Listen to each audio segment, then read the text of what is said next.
नमस्कार साथियों। आज जो हम बहुपद का जो सदस्य का जो बहुपद है उसका जो टॉपिक है उसका हम एनालिसिस करेंगे, मतलब उसकी स्टडी करेंगे कि बहुपद होता क्या है और क्या बहुपद क्या होता है और कैसे उसके क्वेश्चन आते हैं, क्या क्या उसके अंदर सिस्टम होता है। तो सबसे पहला जो टॉपिक का नाम है वो है बहुपद। बहुपद जिसे इंग्लिश में बोलते हैं पॉलिनोमियल्स। पॉलिनोमियल्स बोलते हैं। अब देखो बहुपद को बोलते हैं पॉलिनोमियल्स। पॉली का मतलब होता है बहुत ज़्यादा, बहुपद इसलिए इसे बोलते हैं बहुपद।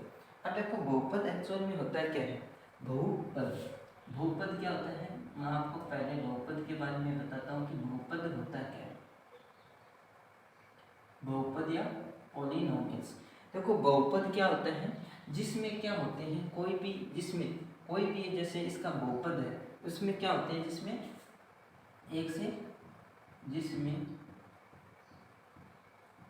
एक भी हो सकता है अपना, वह एक से अधिक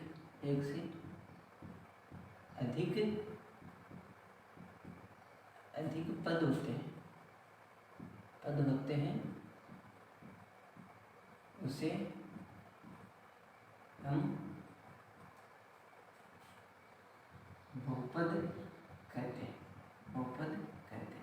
देखो कहते हैं बहुपद की सामान्य तौर पर हम बात करें तो बहुपद हम किसे कहते हैं, जिसमें एक व एक से अधिक पद हो सकता है। मतलब जिसमें पदों की जो संख्याएं होती हैं, जिसमें पदों की जो संख्याएं एक व एक से अधिक पद होते हैं, जिनमें एक भी हो सकता है और एक से अधिक भी होता है, उसे हम क्या कहते हैं, बहुपद। जिसे क्या कहते हैं, पॉलिनोमियल्स। पॉली मतलब अधिक, ठीक है। अब देखो बहुपद आ गया। अब बहुपद में जो चीज़ आती है, बहुपद किन किन चीज़ों से बनता है, कौन सी इसके अंदर जो टर्म्स यूज होती हैं, तो उसकी हम चर्चा करने वाले हैं। तो बहुपद के अंदर आपको पता है कि बहुपद चर और अचर राशियों के मेल से बनता है, ठीक है। तो सबसे पहले हम किसकी बात करेंगे, चर राशि की। चर राशि, अब देखो चर राशि किसे कहते हैं, जिसे हमें वेरिएबल बोलते हैं, ठीक है। चर राशि किसे कहते हैं, जिसका मान, मतलब ऐसी राशि जिसका मान एक निश्चित कोई भी परिस्थिति आ सकती है, उस परिस्थितियों के अनुसार क्या हो जाता है, चेंज होता रहता है, ठीक है। जिसका मान विभिन्न परिस्थितियों में बदलता रहता है उसे हम चर कहते हैं। जैसे यहाँ पर लिखता हूँ मैं, जिसका मान विभिन्न स्थितियों या परिस्थितियों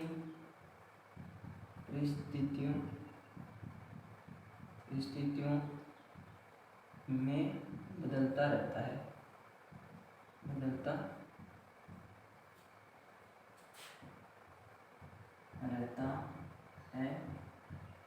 उसे चर कहते हैं, वेरिएबल चर कहते हैं। अब देखो विभिन्न स्थितियों या परिस्थितियों में कैसे, जैसे मैंने x की वैल्यू ली, x की कुछ वैल्यू ली। अब आपको पता है कि x की वैल्यू आपने 1 ली, अभी क्या है, फिक्स है कि x की वैल्यू 1 फिक्स है। अब मैं क्या करता हूँ कि x की वैल्यू 1 को ले लेता हूँ कि -1 को ले लिया, x की वैल्यू मैंने 0 ले लिया। अब देखो ये क्या है, x तो एक वेरिएबल है, लेकिन x की कितनी वैल्यू आई, 1, -1, 0, तो 3 वैल्यू आ गई। इसलिए ये क्या हो गया, हमारा चर होता है वो विशिष्ट, जिसका मान विभिन्न परिस्थितियों में बदलता रहता है, मतलब कभी भी फिक्स नहीं रहता है। जैसे उसकी स्थिति बनती है उसके अकॉर्डिंग उसका जो मान होता है वो चेंजेबल होता है, मतलब उसका मान चेंज होता रहता है, इसलिए इसे चर राशि कहते हैं। मतलब इसका मान क्या होता है, चेंजेबल होता है। सामान्य तौर पर यही बात है कि इसका मान क्या होता है, चेंजेबल। जो कोई भी स्थिति आती है उसके अकॉर्डिंग वो चेंज हो जाता है। तो x का मान देखो 1 -1 0 हो गया, ये क्या हो गया, चेंज हो गया। अब देखो मैं जो वेरिएबल होते हैं उसे हम किससे रिप्रेजेंट करते हैं, उसको मैं लिखता हूँ। जैसे आप देखो ए बी सी से लेके हमारी जो एक्स वाई जेड अल्फ़ाबेट है, पूरी की पूरी जो अल्फ़ाबेट है उसका हम नोटेशन के अकॉर्डिंग हम यूज करते हैं। किसका, किसके लिए, चर के लिए। एट मोस्टली ज़्यादातर हम एक्स और वाई इसका यूज करते हैं, टी का भी यूज कर लेते हैं, लेकिन एट मोस्टली एक्स और वाई का ज़्यादातर यूज करते हैं चर राशि या चर बहुपद बनाने के लिए। ठीक है, बाकी उसकी स्थिति के अनुसार।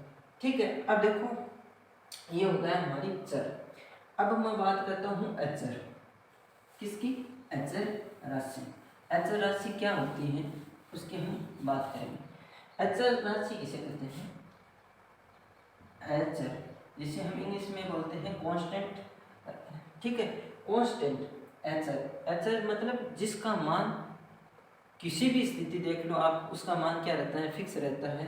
कोई भी स्थिति, कोई भी किसी भी प्रकार का इसके ऊपर प्रभाव नहीं पड़ता है, ओनली फिक्स रहता है, जैसा है वैसा का वैसा। तो हम लिखेंगे जिसका मान, जिसका मान निश्चित हो, मतलब एकदम फिक्स हो, निश्चित हो, जिसका मान निश्चित हो उसे अचर, अचर कहते हैं, अचर कहते हैं। मतलब इसका मान कभी भी चेंज नहीं होगा, अर्थात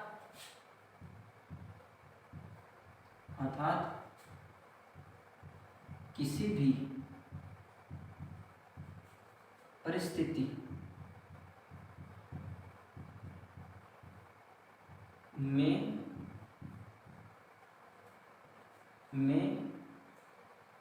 बदलते नहीं हैं।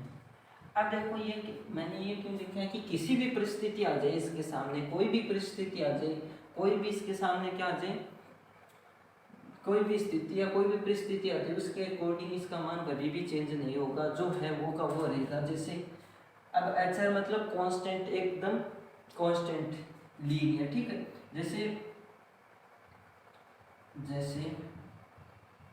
जैसे मैं बात करता हूँ आपकी अचर राशियों की, जैसे अपने जो नंबर सिस्टम है, जैसे 0 1 2 -1 3 -2। ठीक है, और इस प्रकार की होती है। और मैं क्या करता हूँ कि अपना जो नंबर सिस्टम है ना,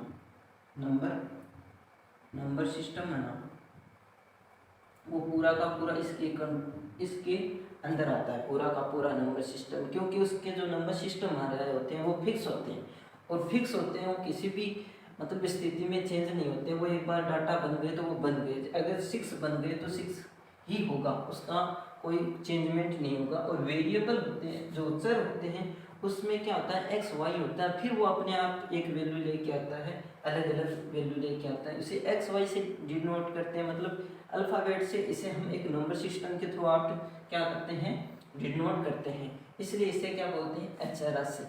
ठीक है, अब देखो चर और अचर। अब मैं कुछ समीकरण या इक्वेशन लिखता हूँ, उसमें हम देखो पता करेंगे कि कौन सी इक्वेशन हमारी चर है और कौन सी समीकरण हमारी मतलब इसमें कौन सा चर है और कौन सा अचर है। जैसे मैं बात करता हूँ x+1। ठीक है, x+1 लिख दिया मैंने। अब मैंने पूछा है कि अचर कौन है और चर कौन है, तो आप कहोगे कि इसका ये तो हो गया चर, x तो हो गया चर, ये हो गया अचर। इसी प्रकार मैंने लिख दिया 2x + 3x+1। अब मैं पूछूं कि इसमें कौन सा चर है कौन सा अचर है, तो आप कहोगे कि ये दो चीज हैं, ये तो चर राशि है और यहाँ पर 1 है वो अचर है। ठीक है, इसी प्रकार मैंने लिख दिया 3x+1। ठीक है, तो इसमें देखो 3x हो गया, वो हो गया हमारा चर, और 1 हो गया हमारा अचर। अब देखो एक खास बात ये है कि जब भी आप का जो वेरिएबल है, जो चर राशि है, वो किसी भी अचर राशि के साथ मल्टीप्लाई हो जाए, गुणा हो जाए, तो वो हमेशा क्या बनाएगी, अचर राशि बनाएगी। अब देखो सॉरी चर राशि बनाएगी, अपने आप में चेंज कर लेती है, खुद में चेंज कर लेती है। यहाँ पर 3 है अचर, यहाँ पर x है, जैसे मैंने यहाँ पर लिखा,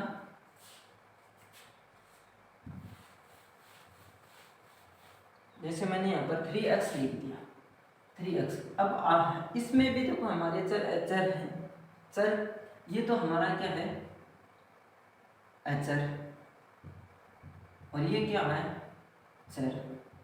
लेकिन इन दोनों का देखो मल्टीप्लिकेशन है, मतलब गुणा है, और गुणा हमेशा एक साथ बोला जाता है, तो हम इसको बोलते हैं 3x। अब ये पूरा 3x बोले तब हमारा ये 3x क्या बनेगा, तो 3x क्या बनेगा, हमारे जो चर राशि बनेगी, चर राशि, क्योंकि ये क्या होती है, अपने आप में बना लेती है। ठीक है, इस x का ये रोल है कि इसके साथ कुछ भी मल्टीप्लाई कर दिए और ये चर राशि बना लेता है। ठीक है, अपने आप में चेंज कर लेता है। उसके बाद में हम नेक्स्ट स्टेप के ऊपर आते हैं, पद राशि, पद किसे कहते हैं, पद पर आते हैं। ठीक है, पद किसे कहते हैं। अब देखो पद मतलब स्थान हो जाता है। अब देखो इक्वेशन के अंदर स्थान होते हैं। ठीक है, अब देखो पद बने कैसे, आपको ही पता है कि पद कैसे बनते हैं। चर और अचर राशियों को ही हम एक्चुअल में वैसे तो पद बोलते हैं, लेकिन फिर भी मैं लिखाता हूं कि जिसमें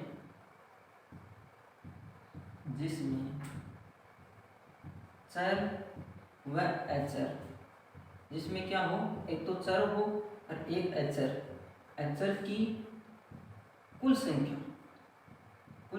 संख्या। अब देखो हमारे पास चर और अचर राशि, 2 चर है और अचर 2 राशि, इन्हीं में से कुल का मतलब चर और अचर दोनों का योग को हम क्या कहते हैं, कुल संख्या को पद कहते हैं।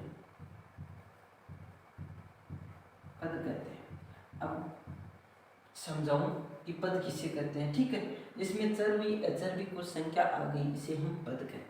सामान्य तौर के ऊपर जैसे मैंने कुछ एग्जांपल्स लिए, मैंने ले लिया, पहले चोट लिया मैंने 10। आपको पता है कि 10 क्या है, अचर राशि है। चलो अचर राशि है।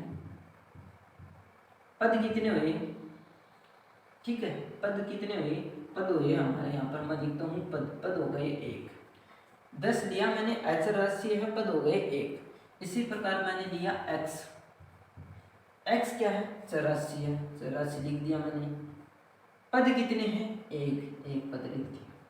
अब देखो इन दोनों को मैं जोड़ लेता हूँ एक बार, या इसको छोड़ो, मैं न्यू टेप ले लेता हूँ, x+1 दिया। क्या ये राशि चर है या अचर, इसमें देखो ये तो सिर्फ क्या है, चर, और ये क्या है, अचर।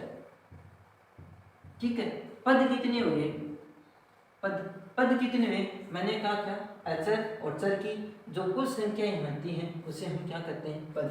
तो 1 और 2, तो हमारे कितने पद हो गए, 2 पद हो गए।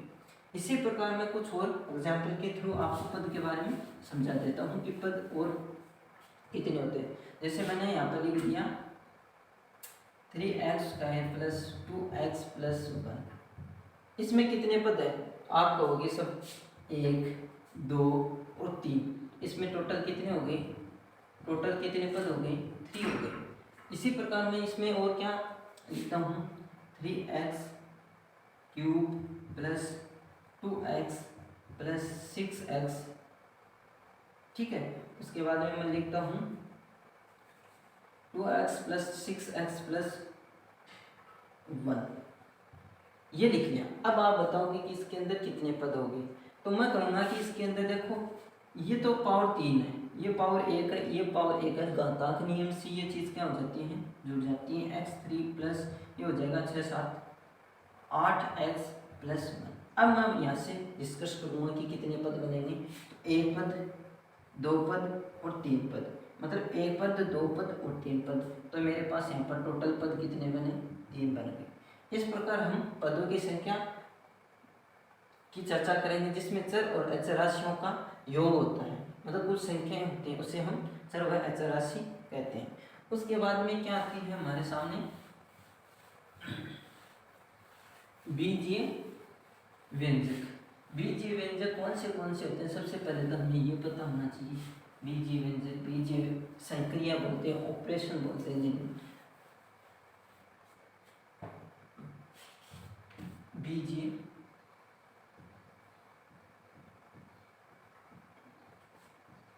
बीजीय व्यंजक,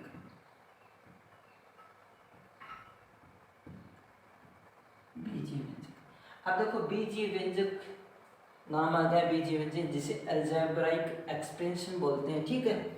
अब ये बीजीय व्यंजक क्या होता है, सबसे पहली बात बीजीय व्यंजक क्या होता है, इसमें भी क्या होती है चर और अचर राशि होती है। चर और अचर राशियों का जब हम जोड़ गुणा भाग घटाव ये चीज करते हैं तो हमारे पास क्या बनती है, एक बीजीय व्यंजक बनते हैं। जैसे एग्जाम्पल के तौर पर मैंने पहले तो आपको कुछ ये बीजीय व्यंजक के बारे में बता देता हूँ कि बीजीय संक्रिया बोलते हैं इसे, बीजीय संक्रिया ये कौन सी होती है। एक तो होता है हमारा प्लस, एक होता है हमारा माइनस, एक क्या होता है भाग और एक क्या होता है गुणा।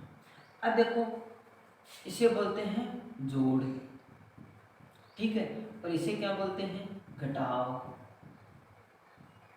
इसे क्या बोलते हैं भाग, इसे घटाव और अंतर बोलते हैं, ठीक है, अंतर भी इसे कहते हैं, इसे कहते हैं गुणा। अब देखो ये मेरे पास बीजीय संक्रिया है, एक तो प्लस माइनस और भाग और गुणा, मतलब घटाव भाग गुणा ये चीज है। अब इन संक्रियाओं का यूज हम कहाँ पर करते हैं, चर और अचर राशियों में करते हैं, चर और अचर राशियों में। जैसे मेरे पास ये चर आ गया, ये आ गया मेरे पास अचर, मैं इन दोनों के अगर देखो एक तो करता हूँ जोड़ कर दिया तो ये मेरे पास क्या बन गया बीजीय व्यंजक बन गया। अब मैं अगर x लिया, मैं इसकी गुणा करता हूँ तो मेरे पास क्या हो जाएगा x आ जाएगा, तो ये क्या हो गया मेरा बीजीय व्यंजक।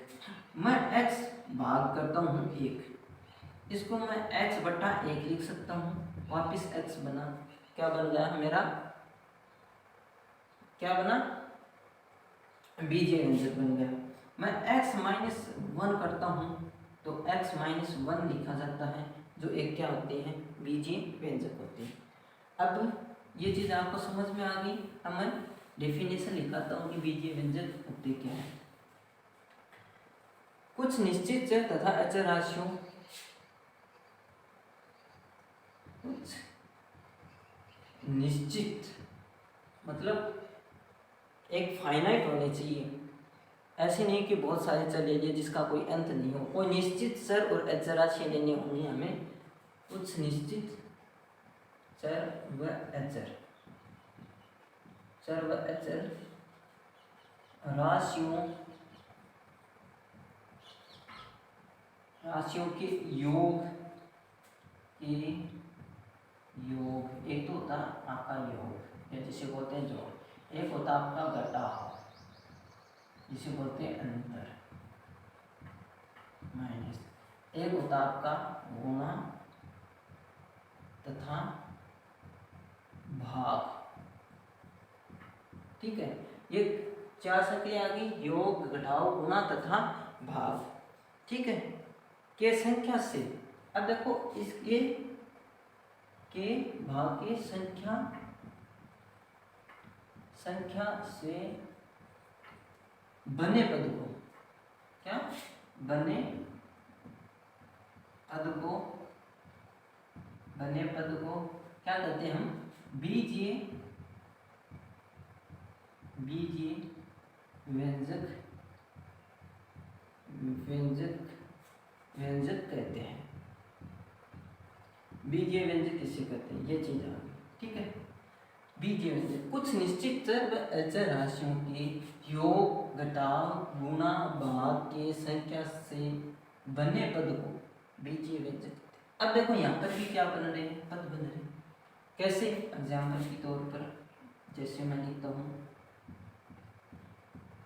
मैंने क्या किया, मैंने पद लिया x, ठीक है, प्लस 1। अब ये तो आ गई मेरे पास संक्रिया, या जिसे मैं बोलता हूँ व्यंजक संक्रिया, ठीक है, प्लस योग। और ये मेरे पास आ गई वेरिएबल। अब वेरिएबल के देखो चर और अचर राशि को योग करेंगे तो बीजीय व्यंजक बनेगा, मेरा बीजीय व्यंजक बन गया। इसी प्रकार मेरा x गुणा में 1 लिखता हूँ, वापस मेरे पास x बन जाता है। देख अब मैंने क्या किया, गुणा यूज किया, तो गुणा यूज किया तो मेरा क्या हुआ, एक बीजीय व्यंजन बन गया। लेकिन पद है x है 1 है, किसके पद है, चर अचर के पद है, जिसके अंदर हम क्या लगा रहे हैं, संक्रिया लगा रहे हैं, इसे हम संक्रिया कहते हैं एक्चुअल में, ठीक है, बाइनरी ऑपरेशन। उसके बाद में यहाँ पर जैसे x भाग 1 लिख दिया तो मेरे वापस x बनेगा, x माइनस 1 लिखा तो मेरा x माइनस 1 बनेगा। तो ये सब क्या हमारे, ये सब क्या है, बीजीय व्यंजक है, बीजीय व्यंजक, बीजीय व्यंजक है, ठीक है, बीजीय व्यंजक। अब देखो ये तो बीजीय व्यंजक है, कुछ और बीजीय व्यंजक लिखाता हूँ मैं आपको, ये तो नॉर्मल थे समझने के लिए। जैसे मैंने लिख दिया 3x² प्लस 5x प्लस 1, ये क्या, ये मेरा बीजीय व्यंजक है, क्योंकि योग आ रहा है, यहाँ पर गुणा आ रहा है, यहाँ पर गुणा आ रहा है, यहाँ पर योग आ रहा है और यहाँ पर योग आ रहा है, ठीक है, ये मेरा क्या होगा, बीजीय व्यंजक होगा। इसी प्रकार 4x³ plus 3x² plus 1 plus 2, ये मेरा क्या है, ये भी मेरा बीजीय व्यंजक है, लेकिन इसमें पदों की संख्या एक कम हो जाएगी। क्यों, क्योंकि ये दोनों क्या है, अचर राशि और अचर राशियाँ एक साथ जुड़ सकती हैं, ठीक है। इसी प्रकार मैं क्या करता हूँ, 6x⁴ प्लस 3x² प्लस √5।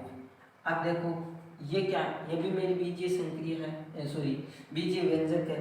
क्यों, क्योंकि यहाँ पर √5 अचर राशि है, ठीक है, और 6x⁴ प्लस 3x² प्लस √ ये हमारे क्या है, अचर राशियाँ, अचर राशियाँ, ये अचर राशियाँ, और ये जो हमारे जो इसके अंदर जो ऑपरेशन लगते हैं प्लस प्लस, ये हो गई, ठीक है।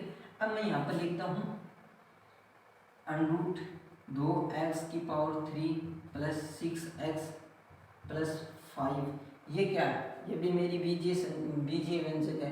क्यों, क्योंकि √2x³ प्लस 6x प्लस 5, ये मेरी क्या हो गई, एक ये अचर होगी, ये चर होगी, ये चर राशि हो गई, इसलिए क्या हो गई, बीजीय व्यंजक, और ये यहाँ पर 2 संक्रिया लगी। अब मैं और एग्जाम्पल लिखता हूँ,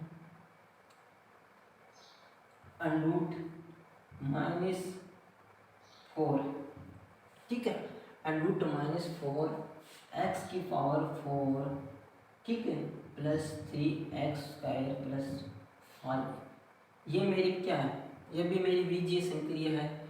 यहाँ पर √4 लगा दिया तो क्या, ये अचर के साथ चर मल्टीप्लाई होगा और यहाँ पर वापस अचर बन जाए, सॉरी चर बन जाएगा, और ये भी चर है और ये अचर है, ये क्या बन गया, मेरे पास एक बीजीय व्यंजक बन गया।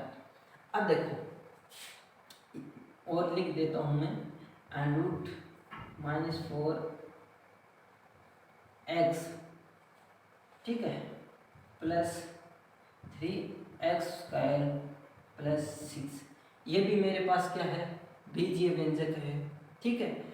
अब ये तो देखो बीजीय व्यंजक तो काफ़ी सारे बना लेते हैं, लेकिन जहाँ पर बहुपद के अंदर एंट्री मारते हैं, एंट्री करते हैं, तो उसमें कुछ फर्क हमें दिखाई देता है। वो फर्क क्या होता है कि ये तो हमारे बीजीय व्यंजक हो गए, नॉर्मल सामान्य तौर के ऊपर ये हमारे बीजीय व्यंजक है।